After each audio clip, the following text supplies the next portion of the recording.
Om Swastiastu. Terima kasih atas kesempatan yang telah diberikan kepada kelompok kami.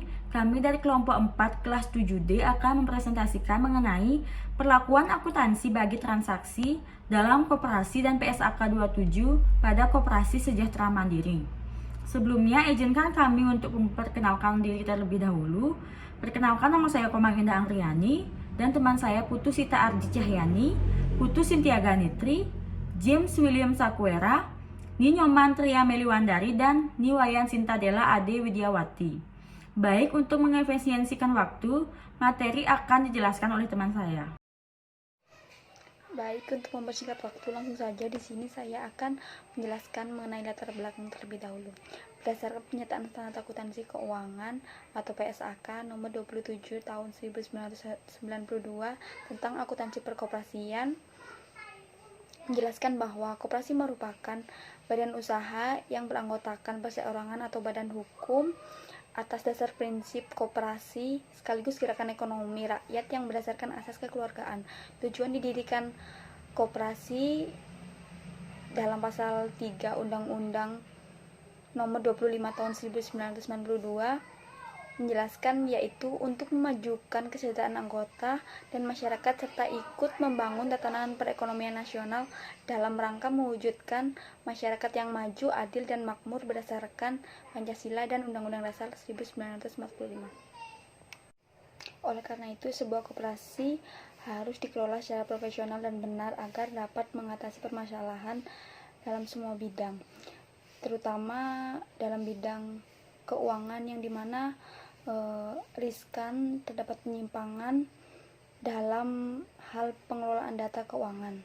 Dalam hal ini, penyajian laporan keuangan koperasi di Indonesia menaati standar yang dikeluarkan oleh Ikatan Akuntansi Indonesia atau IAI berdasarkan Pernyataan Standar Akuntansi Keuangan nomor 27 tentang akuntansi perkoperasian yang menyajikan dalam bentuk neraca, perhitungan hasil usaha, laporan arus kas, laporan promosi ekonomi anggota, dan catatan atas laporan keuangan.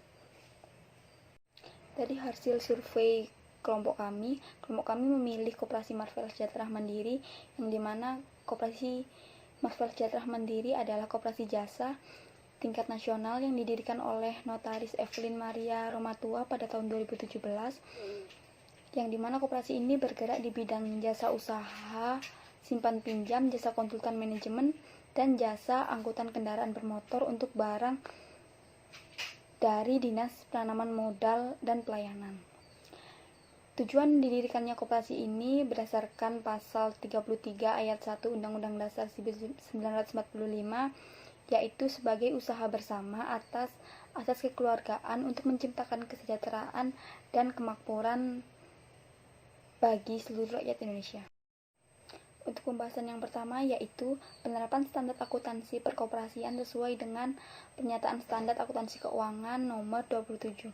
Standar akuntansi keuangan koperasi mengacu pada Pernyataan Standar Akuntansi Keuangan nomor 27 tahun 2007 tentang akuntansi perkoperasian, yang menjelaskan bahwa pedoman umum penyusunan laporan keuangan berdasarkan pernyataan resmi tentang masalah akuntansi tertentu yang dikeluarkan oleh badan yang berwenang dan berlaku dalam lingkungan tertentu.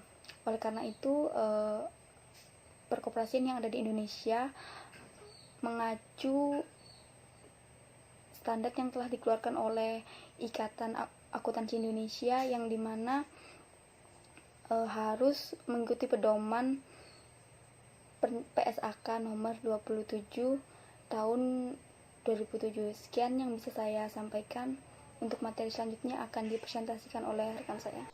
Perkenalkan, nama saya Putu Sintia Ganitri, NIM 1817051063. Di sini saya akan melanjutkan presentasi dari teman saya mengenai materi penerapan standar akuntansi koperasi sesuai dengan PSAK nomor 27. Yang pertama, untuk aktiva.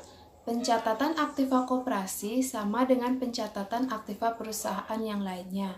Yang berbeda hanya ada pada paragraf 63 tentang aktiva yang diperoleh dari sumbangan dan paragraf 65 tentang aktiva yang dibatasi penggunaannya. Yang kedua, kewajiban. Pencatatan kewajiban koperasi sama dengan badan usaha yang lain. Kewajiban yang diatur PSAK nomor 27 paragraf 61 adalah simpanan sukarela, simpanan pokok, dan simpanan wajib merupakan modal koperasi, karena simpanan tersebut tidak dapat diambil sewaktu-waktu. Dalam PSAK nomor 27 paragraf 61, simpanan sukarela dianggap sebagai hutang. Yang ketiga, ekuitas. Ekuitas koperasi merupakan kumpulan dari setoran para anggota yang berupa simpanan pokok dan simpanan wajib yang tidak dapat diambil selama yang bersangkutan masih tercatat sebagai anggota.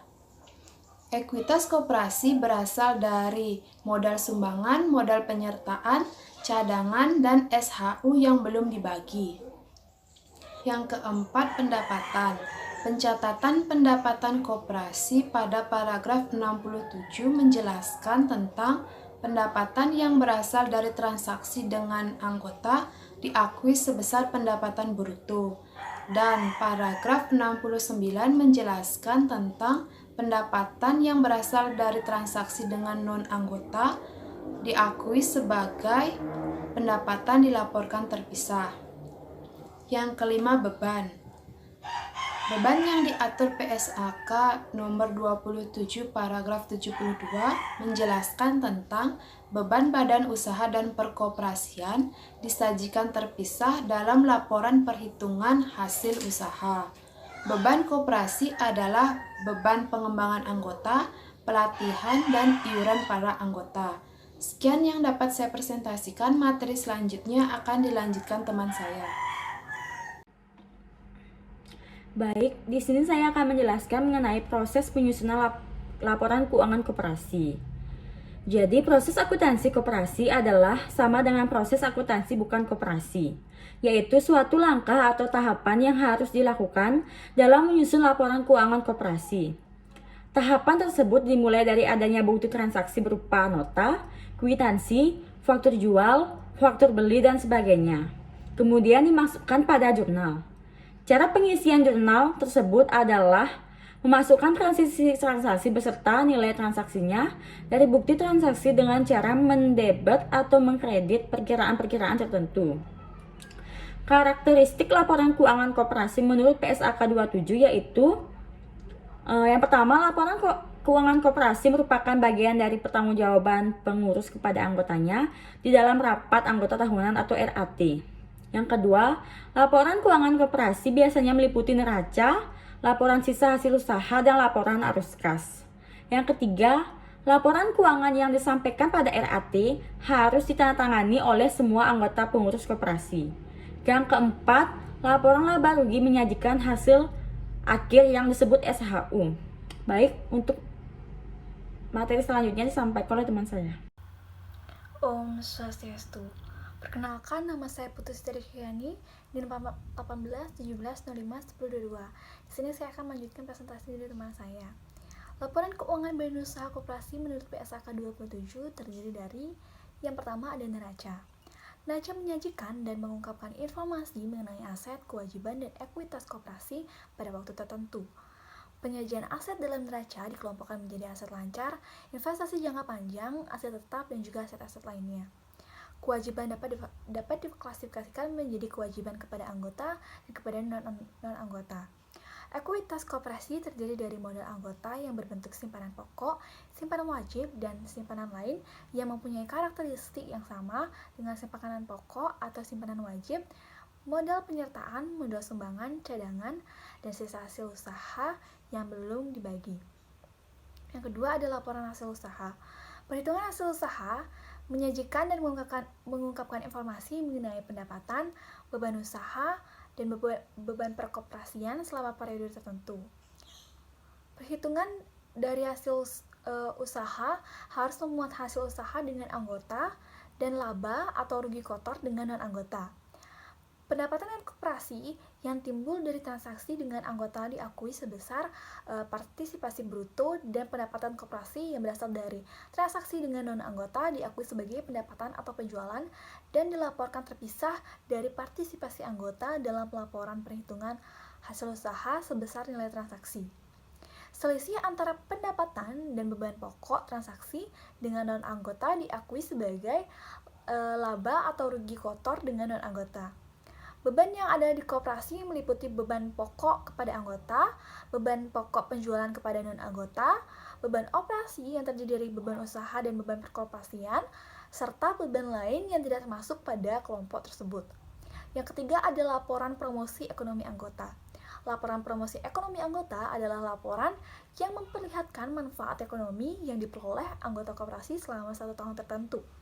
Laporan tersebut mencakup 4 unsur, yaitu yang pertama, manfaat ekonomi dari pembelian barang atau pengadaan jasa bersama. Yang kedua, manfaat ekonomi dari pemasaran dan pengolahan bersama. Yang ketiga, manfaat ekonomi dari simpan pinjam lewat koperasi. Dan yang keempat, manfaat ekonomi dalam bentuk pembagian sisa hasil usaha. Yang keempat adalah laporan arus kas. Laporan arus kas menyajikan informasi mengenai perubahan kas yang meliputi saldo awal kas, sumber penerimaan kas, pengeluaran kas, dan juga saldo akhir kas pada periode tertentu dan diklasifikasikan menurut aktivitas operasi, investasi, dan pendanaan. IAI dalam PSAK nomor 2 tahun 2007 menyatakan laporan arus kas dapat memberikan informasi yang memungkinkan para pemakainya untuk mengevaluasi perubahan dalam aset bersih perusahaan, struktur keuangan, dan juga kemampuan untuk mempengaruhi jumlah serta waktu arus kas dalam rangka adaptasi dengan perubahan keadaan dan peluang. Informasi arus kas berguna untuk menilai kemampuan perusahaan dalam menghasilkan kas dan setara kas, dan memungkinkan para pemakainya mengembangkan model untuk menilai dan membandingkan nilai sekarang dari arus kas masa depan atau future cash flows. Yang kelima ada CAK. CAK atau catatan atas laporan keuangan menyajikan pengungkapan yang memiliki antara lain yang pertama ada perlakuan akuntansi mengenai yang pertama ada pengakuan pendapatan dan beban yang sehubungan dengan transaksi koperasi dengan anggota dan non-anggota. Yang kedua ada kebijakan akuntansi tentang aset tetap, penilaian persediaan, piutang, dan sebagainya. Yang ketiga, dasar penetapan harga pelayanan kepada anggota dan non-anggota. Lalu yang kedua yaitu ada pengungkapan informasi lain yang terdiri dari kegiatan atau pelayanan utama koperasi kepada anggota baik yang tercantum dalam AD dan ART maupun dalam praktik atau yang telah dicapai dalam koperasi. Yang kedua ada aktivitas dalam pengembangan sumber daya dan mempromosikan usaha ekonomi anggota, pendidikan dan pelatihan perkoperasian usaha manajemen yang diselenggarakan untuk anggota dan penciptaan lapangan usaha baru untuk anggota. Yang ketiga ada ikatan atau kewajiban bersyarat yang timbul dan transaksi koperasi dengan anggota dan non-anggota. Yang keempat pengklarifikasian piutang dan hutang yang timbul dari transaksi koperasi dengan anggota dan non-anggota. Yang kelima, pembatasan penggunaan dan resiko atas aset tetap yang diperoleh atas dasar hibah atau sumbangan. Yang keenam yaitu aset yang dioperasikan oleh koperasi tetapi bukan milik koperasi. Yang ketujuh, aset yang diperoleh secara hibah dalam bentuk pengalihan saham dari perusahaan swasta. Yang delapan, penggunaan sisa hasil usaha dan penggunaan cadangan. Yang kesembilan, hak dan tanggungan permodalan modal penyertaan. Dan yang ke-10, penyelenggaraan rapat anggota dan keputusan-keputusan yang penting dan berpengaruh terhadap perlakuan akuntansi dan penyajian laporan keuangan. Sekian dari saya, maka akan dilanjutkan oleh penyajian berikutnya. Terima kasih. Swastiastu, perkenalkan nama saya James William Sakwira, NIM 1817051171. Baik, di sini saya mau menjelaskan materi tentang penerapan standar akuntansi keuangan pada Koperasi Sejahtera Mandiri. Koperasi Sejahtera Mandiri adalah koperasi jasa tingkat nasional yang didirikan di hadapan Notaris Evelyn Maria Romatua Hutapea SA MKN dengan salinan akta nomor 3 tanggal 19 September 2017. Koperasi ini fokus bergerak di bidang usaha jasa pinjam, serta jasa konsultan manajemen dan jasa angkutan kendaraan bermotor untuk barang umum, sesuai dengan SIUP dari Dinas Penanaman Modal dan Pelayanan. Tujuan pendirian koperasi ini sejalan dengan cita-cita bangsa Indonesia yang tertuang dalam Pasal 33 Ayat 1 Undang-Undang Dasar 1945 yang menyatakan perekonomian disusun sebagai usaha bersama berdasarkan asas kekeluargaan untuk menciptakan kesejahteraan dan kemakmuran bagi seluruh rakyat Indonesia. Adapun laporan keuangan yang telah disusun oleh Koperasi Sejahtera Mandiri selama satu periode, yaitu yang pertama neraca lacur, keterangan kas, neraca saldo 54.900 pada debit, saldo yang diselesaikan 54.900 pada debit, neraca 54.900 pada debit. Yang kedua yaitu piutang anggota, neraca saldo 108 juta pada debit, saldo yang diselesaikan 108 juta pada debit, neraca 108 juta pada debit. Baik, berikutnya yaitu perlengkapan kantor, neraca saldo 2 juta pada debit, saldo yang diselesaikan penyelesaian 100.000 pada kredit, saldo yang diselesaikan 1.900.000 pada debit, neraca 1.900.000 pada debit. Berikutnya peralatan kantor, neraca saldo 22 juta pada debit, saldo yang diselesaikan 22 juta pada debit, neraca 22 juta pada debit. Yang berikutnya utang usaha, neraca saldo 6 juta pada kredit, saldo yang diselesaikan 6 juta pada kredit, neraca 6 juta pada kredit. Berikutnya simpanan sukarela, neraca saldo 12 juta pada kredit, saldo yang diselesaikan 12 juta pada kredit, neraca 12 juta pada kredit. Yang berikutnya utang bank, neraca saldo 60 juta pada kredit, saldo yang diselesaikan 60 juta pada kredit, neraca 60 juta pada kredit. Berikutnya simpanan pokok sebesar neraca saldo 100 juta pada kredit, saldo yang diselesaikan 100 juta pada kredit, neraca 100 juta pada kredit. Berikutnya simpanan wajib, neraca saldo 5 juta pada kredit, saldo yang diselesaikan 5 juta pada kredit, neraca 5 juta pada kredit. Berikutnya yaitu simpanan partisipasi jasa pinjaman sebesar neraca saldo 3.600.000 pada kredit, saldo yang diselesaikan 3.600.000 pada kredit, hasil usaha 3.600.000 pada kredit. Berikutnya partisipasi jasa provinsi, neraca saldo 2.400.000 pada kredit, saldo yang diselesaikan 2.400.000 pada kredit, hasil usaha 2.400.000 pada kredit. Berikutnya gaji, neraca saldo 1.200.000 pada debit, saldo yang diselesaikan 1.200.000 pada debit, hasil usaha 1.200.000 pada debit. Berikutnya itu beban bunga, neraca saldo 900.000 pada debit, penyelesaian 240.000 pada DP, saldo yang diselesaikan 1.140.000 pada DP, hasil usaha 1.140.000 pada DP. Berikutnya beban pemakaian perlengkapan, penyelesaian 100.000 pada DP, 100.000 saldo yang diselesaikan 100.000 pada DP, hasil usaha 100.000 pada DP. Berikutnya beban penyusutan peralatan, penyelesaian 120.000 pada DP, saldo yang diselesaikan 120.000 pada DP, hasil usaha 120.000 pada DP. Yang berikutnya akumulasi penyusutan peralatan, penyelesaian 120 pada kredit, hasil saldo yang diselesaikan 120 pada kredit, neraca 120 pada kredit, 20.000 pada kredit. Yang berikutnya utang bunga, penyelesaian 240.000 pada kredit, saldo yang diselesaikan 240.000 pada kredit, neraca 240.000 pada kredit. Berikutnya sisa hasil usaha, 3.440.000 pada DP, neraca 3.440.000 pada kredit. Total neraca saldo 189 juta pada DB, 189 juta pada kredit. Penyesuaian 460.000 pada DB, 460.000 pada kredit. Saldo yang disesuaikan adalah 189 juta 360.000 pada DB, 360.000 pada kredit. Hasil usaha 6 juta pada DB, 6 juta pada kredit. Neraca 186 juta 800.000 pada DB, 186 juta 800.000 pada kredit. Baik, berikutnya itu laporan hasil usaha.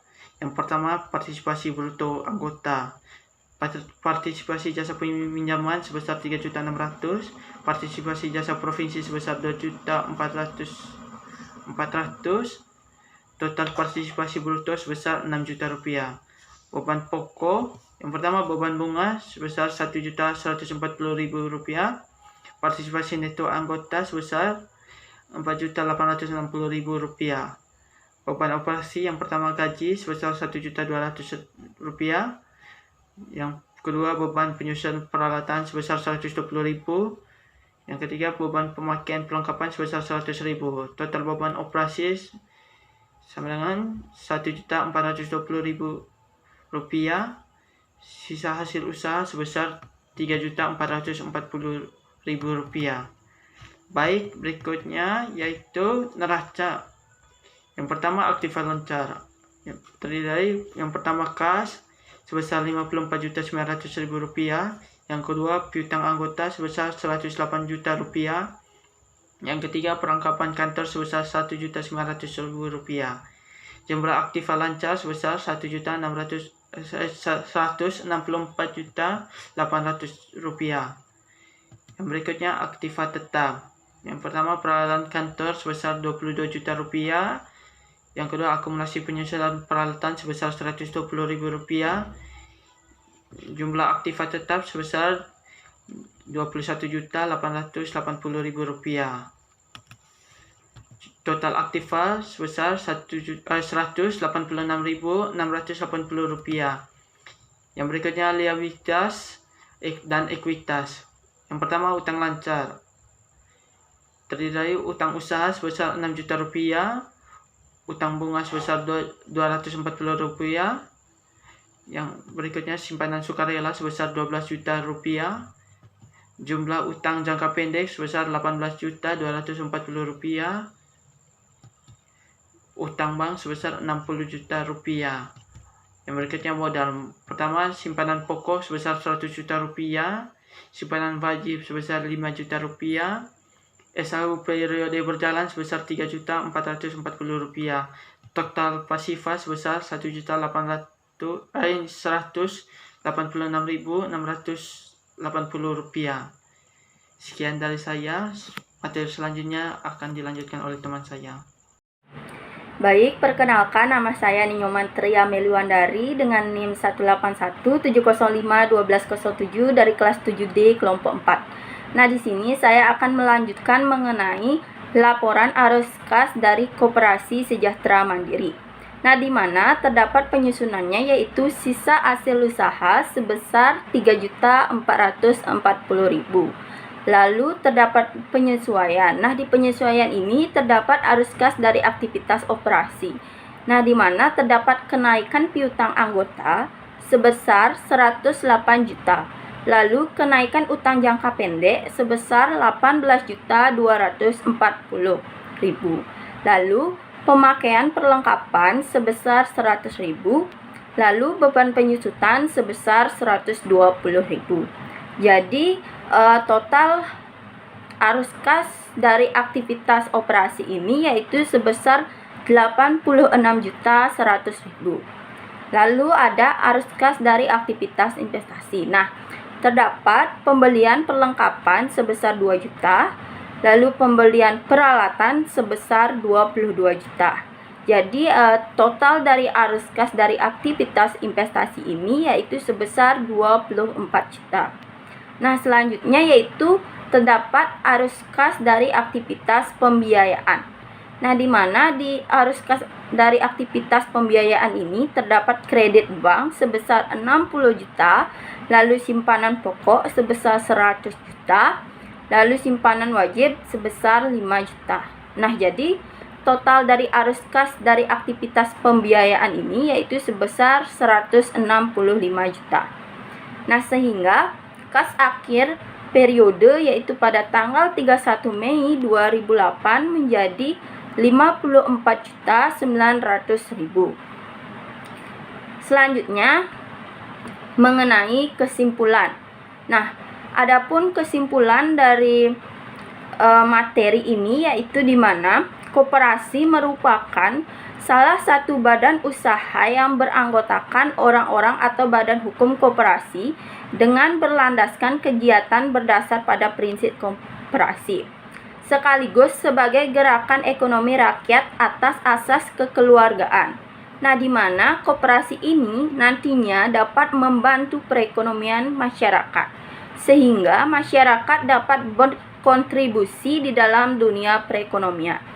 Nah, sebuah koperasi harus dikelola secara profesional dan benar agar dapat mengatasi permasalahan yang terjadi dalam semua bidang.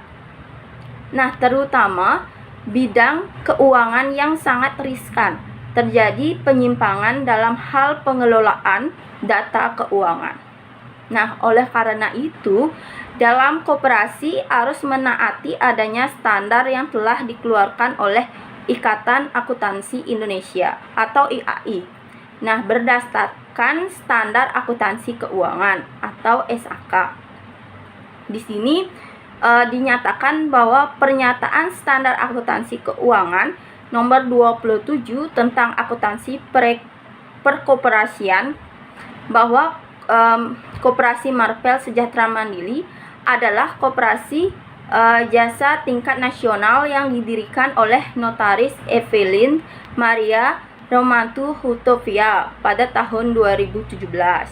Nah, koperasi ini bergerak di bidang usaha jasa seperti simpan pinjam, jasa konsultan manajemen, dan jasa angkutan kendaraan bermotor untuk barang dari Dinas Penanaman Modal dan Pelayanan.